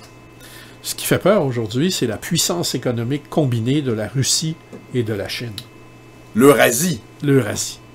La force et tu sais, les États-Unis, sous Obama, avaient entrepris ce qu'ils appelaient le Pivot to Asia. OK? Mais malheureusement, ils ont été obligés ils ont été interrompus. Et tu vois, ça nous amène maintenant à aborder la question de la Syrie puis des États-Unis. On va parler de la rencontre qu'il y a eu entre Tillerson et puis Lavrov à Moscou la semaine dernière et qui s'est terminée par une rencontre de Tillerson avec Poutine. Et alors, c'est incroyable de voir à quel point le ton a changé entre le moment où Tillerson est arrivé puis le moment où il est reparti. Littéralement, il est reparti la queue entre les jambes. OK? Et d'ailleurs, on peut le voir dans une conférence de presse qui a été donnée par le général Mattis, qui faisait route, lui, vers... c'était le Moyen-Orient, en tout cas. D'accord. Et qui a expliqué aux gens que j'ai trouvé l'expression assez intéressante, qu'ils étaient dans une phase de déconfliction. Deconfliction. OK? Autrement dit, jusque-là, puis tout de suite... Détente, comme on aurait dit. Non, détente, c'est trop demandé. Mais, tu sais, de désescalade du conflit. Ouais. Et alors, c'est ça qui s'est passé, finalement. C'est ça le résultat de la visite de Tillerson. C'est que, je ne sais pas ce qu'il s'est fait dire par les Russes, mais chose certaine, c'est qu'en rentrant, il s'est pressé de dire « Hey, faut calmer le jeu parce que ça va prendre des proportions qui risquent d'être gênantes. » Parallèlement à ça, il y a quand même des choses intéressantes qui se passent. Le site iranien Pars Today, diffusait aujourd'hui une information sur son site français sur des atterrissages fréquents d'appareils militaires de transport américains. En Syrie. En Syrie. Non, pas en Syrie, au Liban. Ah, au Liban, d'accord. Okay? Mais tout près de la frontière de la Syrie. OK? Et tu regarderas ça, on l'a mis en ligne sur Vigile, ça fait partie de des actualités retenues pour la journée. Et alors, on apprend ça, puis on apprend également que à Raqqa, où sont concentrées des forces djihadistes, les Kurdes et les Syriens, en utilisant des appareils russes, ont infligé des lourdes pertes à Daesh. Et la présence des avions syriens, là, de l'armée syrienne, est en même temps un signal envoyé aux autorités, aux Russes et aux Américains et aux Israéliens, que la Syrie n'entend pas rigoler. N'entend pas du tout transiger avec la souveraineté de son territoire. Et qu'ils sont pas bienvenus en Syrie et qu'il peut y avoir des conséquences graves. On a appris... C'est quelque chose qu'on a de la difficulté à comprendre souvent, mais la flotte de Bachar el-Assad, la flotte aérienne est assez importante. Hein? Oui. Parce que Bachar el-Assad est son père même, à l'époque, c'est un des régimes arabes qui ne s'est pas démilitarisé suite au 11 septembre, suite à l'invasion de l'Irak en 2003, contrairement, je le rappelle, au régime de Muammar Kadhafi, qui a eu une entente avec l'OTAN et avec l'Union européenne pour finalement recevoir des aides financières, de l'aide financière, en contrepartie d'un désarmement. Donc Kadhafi s'est débarrassé de son arsenal en compensation... et en contrepartie, il y a eu des compensations financières. On voit où ça l'a mené. Ben oui, bien sûr. Il s'est fait manger tout rond. Il s'est fait manger tout rond. Bachar el-Assad, la Syrie, la République arabe syrienne, n'a pas accepté ça. Et pour quelle raison ne l'a-t-elle pas accepté? Ben parce qu'on ne peut pas faire confiance aux Américains. Non. La première raison pour laquelle la Syrie n'a pas accepté, c'est évidemment l'occupation des hauteurs du Golan par Israël. Ah, ben bien sûr. Ça, c'est la raison de base. Oui, oui, oui. Parce qu'ils ont un contentieux territorial. Exactement. Ils ont un contentieux territorial avec Israël. Bien sûr. Et qu'il n'était pas question pour eux de se désarmer tant et aussi longtemps qu'une partie du territoire syrien demeurait sous occupation israélienne. Alors ça, c'est primordial, puis ça, il faut comprendre ça. Et la situation se corse parce que récemment, en début d'année, Netanyahou s'est rendu un des premiers à aller rendre visite à Trump. Et puis, ils se sont parlé de toutes sortes de choses, dont en particulier les importantes découvertes de pétrole faites par une compagnie israélienne qui s'appelle Génie dans le plateau du Golan. Sur le plateau du Golan. Ah oui. Alors là, ça se corse et on comprend qu'il devient encore plus hors de question pour Israël de restituer le Golan à la Syrie. Évidemment, ça complique la situation aussi pour les Syriens, qui, eux, ont une raison de plus d'y tenir mordicus. Tu comprends? Parce que cette richesse-là, c'est la leur. Contentieux territorial. Voilà. Qui, finalement, Alors maintenant, on comprend mieux, si tu veux... Là, il n'y a pas de désescalade. Le sens de l'aventure américaine en Syrie la semaine dernière. Okay? Il s'agit de faire blocus, si tu veux, sur le plan politique, à tout le moins, si on n'y parvient pas sur le plan militaire. D'où les Britanniques sont derrière ça. Les Britanniques, là, ils jouent un rôle vraiment très particulier. Et c'est assez fascinant de les regarder aller, parce que aujourd'hui, en fait, la semaine dernière, on a appris que Boris Johnson, qui devait se rendre à Moscou. Boris Johnson, c'est le ministre des Affaires étrangères. Là. Qui était favorable au Brexit. Au Brexit, c'est ça. L'ancien maire de Londres. L'ancien maire de Londres, qui est un farfelu total. Oui, excentrique. Un guignol. Mais il tient la ligne pour la Grande-Bretagne sur la question de la Syrie. Et les Anglais ont... puis ça remonte à la tradition, une longue tradition qui remonte à Laurence d'Arabie, d'entretenir la division dans les pays du Moyen-Orient pour, évidemment, le bénéfice des intérêts britanniques. Et il se trouve que ces intérêts, maintenant, coïncident avec ceux des États-Unis et d'Israël. D'où la défense très forte d'Israël, et la tentative par Boris Johnson de convaincre les pays européens, la semaine dernière, d'imposer de nouvelles sanctions contre la Russie. Une tentative qui, il faut le dire, a avorté. C'est quand même très particulier, Richard, parce que d'un côté, on a des attentats commis en Europe, ne serait-ce qu'en France. Il y a plus de 200 morts liés au djihad depuis 2 ans. L'État islamique qui a réussi à s'imposer en Syrie, en Irak, ne semble pas être désigné comme l'ennemi principal des gouvernements occidentaux. C'est-à-dire qu'on a encore une fois la désignation de Bachar el-Assad, qui est quand même le représentant officiel de la République arabe syrienne, donc de l'État syrien reconnu aux Nations Unies, qui est désigné comme l'adversaire plutôt que les milices djihadistes. Ce qui, à mon humble avis, ne fait aucun sens. Ça fait aucun sens si tu te regardes, si tu mets de côté, la question du pétrole. Or, on ne peut pas, et du gaz. Or, on ne peut pas mettre au Moyen-Orient de côté la question du pétrole et du gaz. Bien sûr. Et dès lors que tu réintroduis le pétrole et le gaz dans l'équation, ça devient une toute autre affaire et tu comprends qu'ils ont tout intérêt à favoriser le morcellement de la Syrie pour permettre au gaz qatari de rejoindre les marchés européens. Et aussi... Et pour faire contrepoids d'amenuiser au gaz russe, donc pour réduire l'influence russe dans la région. Dans la région. Oui, tout à fait. Voilà. Oui. Mais il n'empêche que c'est assez pathétique de voir finalement nos gouvernements, le Canada évidemment participe à ça malheureusement, le Québec n'est pas encore une république, on est encore pris dans le Canada, participe finalement à la déstabilisation de la Syrie par l'entretien d'une guerre civile qui favorise l'émergence de milices islamistes qui finissent par elles-mêmes frapper les pays occidentaux.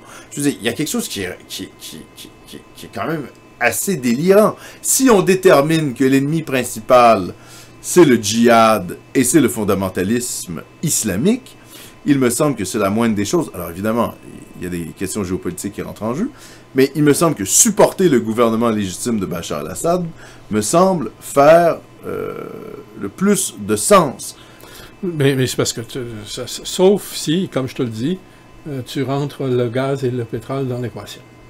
Ben voilà. Tout à fait. Alors, la meilleure preuve qu'ils sont dans l'équation, c'est que... Oui, tout à fait. C'est que finalement, que fait-on? On supporte la guerre civile, le chaos. Le chaos. Alors, ce qui est vraiment grave, finalement, c'est qu'on nous vend cette guerre-là comme une guerre sainte, presque. Oui, mais ça colle pas, alors Richard. Alors que, finalement, c'est une vulgaire guerre d'intérêt. Oui, parce que ça colle pas, Richard. Je veux dire, si on rentre... Parce que c'est ça aussi le problème. Des fois, j'ai l'impression... les gens sont d'une grande naïveté. Écoutez, dans le monde arabe, je suis désolé d'apprendre aux gens, c'est pas Longueuil, hein, c'est pas Brossard. C'est-à-dire que si vous n'avez pas un homme fort à la tête d'un pays... il n'y a pas de pays. Ben non, vous allez avoir... c'est ce qui s'est passé en Libye, c'est ce qui s'est passé en Irak. C'est la guerre civile. Et la guerre civile, c'est pas Jojo. C'est-à-dire, c'est la persécution des minorités, c'est des déportations de population, c'est des vagues migratoires, notamment, qui s'en vont vers l'Europe. Alors, évidemment, les États-Unis s'en foutent, parce qu'ils ne sont pas affectés, ils peuvent bloquer l'immigration venant de pays du Proche-Orient. Mais la réalité, c'est que l'Europe, elle écope de plein fouet. Ben oui, elle est à côté de la Turquie, elle est de l'autre côté de la Méditerranée, c'est elle qui mange les coups. Donc, cette politique est délirante. D'ailleurs, je suis assez content d'être le président d'un groupe qui est en lien avec le seul parti majeur français, c'est-à-dire le Front National, qui défend le régime de Bachar al-Assad contre les milices islamistes. Je trouve que c'est une des grandes cohérences du Front National et de la candidate Marine Le Pen que de défendre cette ligne-là, c'est-à-dire la légitimité de l'État syrien contre les djihadistes. Ce qui fait qu'on peut peut-être rebondir d'ailleurs... c'est parce que le FN est devenu, justement... La course française. Ben oui, bien sûr. C'est ce que le FN est devenu un parti essentiellement souverainiste et antimondialiste. Exact. Or, à quoi s'attaque-t-on en Syrie? On s'attaque à la souveraineté de la Syrie. Exact. Okay? Et qui fait ça? Ce sont les forces mondialistes. Tout à fait. Alors, c'est là qu'on comprend quelle est la... Il y a une logique. Ben oui, la logique. OK? Et puis alors, Marine Le Pen, quand elle prend cette position-là, est très cohérente. Tout à fait. Ce qui nous amène justement à sa campagne et puis à la fin de la campagne du premier tour de la présidentielle française. C'est la dernière émission de Point de bascule avant le premier tour qui se déroulera donc dimanche le 23. La soirée électorale va commencer pour nous vers 13h de l'après-midi. On va commencer à avoir une soirée électorale et on aura probablement le résultat aux alentours de 14h, quelque chose comme ça, 15h. Donc le dimanche, on invite les auditeurs qui sont passionnés peut-être par la politique française à suivre les résultats. Malheureusement, on ne pourra pas faire d'émission spéciale, mais ça serait bien de... En fait, ça va être très intéressant de suivre ça. Il y a des fortes chances que Marine Le Pen passe, évidemment, au premier tour. Quant à l'adversaire qu'elle devra affronter au second tour, c'est quand même un peu le mystère, parce qu'on se pose la question, le candidat de l'oligarchie et des médias, Emmanuel Macron, est-ce qu'il va vraiment être là? Est-ce que tout ça n'est pas une espèce de bulle médiatique? Parce que ce type-là est quand même d'un vide absolu. Il est véritablement gonflé aux hormones médiatique. Oui. Oui, tout à fait. Je regardais des reportages où on voyait de ses partisans quitter les rassemblements d'Emmanuel Macron parce qu'ils trouvaient les rassemblements trop vides, trop nuls. Oui, il n'a jamais réussi à réunir tellement plus que 600 partisans. Oui. Alors que ses adversaires là, sont allés en chercher plusieurs milliers. Ben oui, notamment les images qu'on nous montre pas, mais c'est-à-dire que Marine Le Pen, quand elle débarque dans des villes, il y a des centaines et des centaines de personnes qui l'accueillent. C'est-à-dire que c'est vraiment... c'est devenu vraiment une candidate extrêmement populaire, malgré les sondages qui sortent récemment et qui essaient de nous faire croire qu'il y a une grande baisse de popularité de sa candidature. Moi, je pense qu'il faut prendre ça avec beaucoup de réserve. On sait que les sondages servent des intérêts politiques et notamment qui, dans cette, je dirais, dans cette élection assez particulière, parce que Marine Le Pen dérange beaucoup de gens.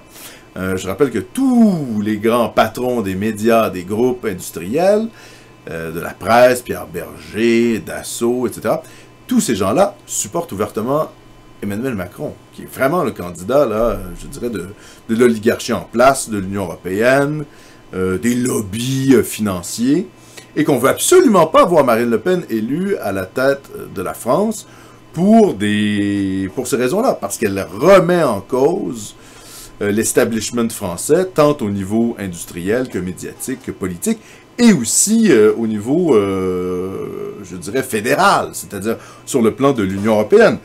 D'ailleurs, on a assisté au désistement, ou enfin, une espèce de révélation qui n'est pas surprenante pour les gens qui connaissaient un peu le personnage, mais d'un candidat qui a connu une hausse ces dernières semaines, Jean-Luc Mélenchon, donc le candidat de la gauche, en fait, un candidat de gauche, je devrais dire, c'est pas le candidat du Parti socialiste, qui a annoncé évidemment que il n'avait aucune intention de quitter la zone euro, il n'avait aucune intention de quitter l'Union européenne, qu'il voulait simplement renégocier des traités. Donc d'un point de vue québécois, c'est un peu, comment je pourrais dire, c'est un peu une forme d'autonomisme mou de la part de Jean-Luc Mélenchon. Et on voit qu'il... c'est un, comment dirais-je, une indépendance à la Lucien Bouchard. Oui, voilà. Hein? C'est-à-dire que pas vraiment, finalement. On ne veut pas vraiment y aller. Et pourquoi dit-il cela? Il dit cela pour rassurer une partie des électeurs du Parti socialiste, en essayant qui sont souvent européistes, en essayant de les convaincre de voter pour lui, en volant des voix à Benoît Hamon, qui est le candidat du Parti socialiste, qui ne sera fort probablement pas là au deuxième tour. Il est, je pense, en dessous des 10%, je crois, dans les sondages. Enfin, bref, c'est une campagne terrible pour le Parti socialiste, qui va avoir beaucoup de difficultés, d'ailleurs, à se relever, hein, suite à la campagne présidentielle. Fini. La droite va être extrêmement éclatée, mais la gauche, c'est encore pire. On va voir nécessairement les partis politiques se reconstituer, mais sous d'autres clivages. Je pense aussi. Hein? C'est fini, là, la droite, la gauche, c'est terminé. Exact. D'ailleurs, Macron, c'est intéressant parce que Emmanuel Macron, donc un banquier qui a travaillé pour les Rothschild, bref... Il se dit ni de gauche ni de droite. Oui. D'ailleurs, c'est un peu le discours que tient aussi Marine Le Pen. Seulement, le clivage, il n'est plus sur l'axe gauche-droite, il est sur le clivage, disons, mondialiste et patriote, ou si on veut, fédéraliste et souverainiste, pour reprendre des termes qu'on connaît plus au Québec. Et la question centrale en France, actuellement, qu'est-ce que c'est? C'est la question de la souveraineté. Ouais. Il y a eu un débat à 11 candidats, parce qu'il y a évidemment les 5 candidats les plus médiatisés, mais il y a effectivement 11 candidats à la présidentielle française, et sur les 11 candidats à la présidentielle française, il y en avait 6 qui étaient souverainistes. Oui, j'ai regardé le discours de la prestation de Marine Le Pen au Zénith à Paris. Oui. Excellent discours. C'est un discours très puissant. Et ce qui est quand même remarquable, c'est que c'est des discours qui durent 45 minutes. Ah oui, c'est de vrais discours politiques. C'est du costaud, là. Oui, oui. OK, ça n'a rien à voir avec... des petites conférences de presse de 5 minutes, là. Non, vraiment pas, là. C'est autre chose. Remarque, je te dirais que du temps de René Lévesque, là, ça existait, ça. Oui, bien sûr. Qu'on avait ce genre de... Sûr.